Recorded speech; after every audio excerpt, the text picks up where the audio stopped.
Do you want to be a generalist or do you want to be a specialist in IT industry? These are two different career choices that we have, and there are trade-offs with it. There is nothing like one is better than the other. It's up to you what works for you. Let's start with specialist.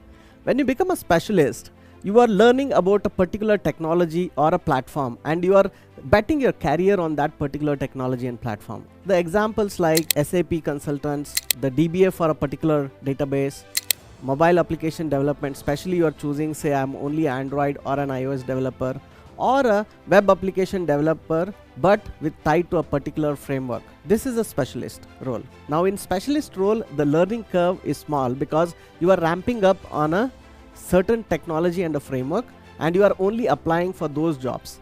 I mean, this particular area of work has created lakhs and lakhs of jobs for everybody, and many people had a very successful career.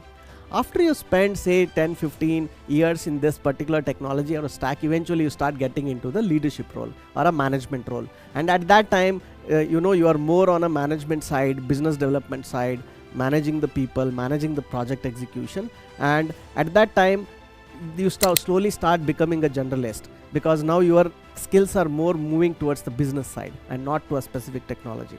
Whereas on the generalist side, to begin with, you are very flexible to switch to any language or a programming language or any framework. You have mastered 2 or 3 programming languages really well.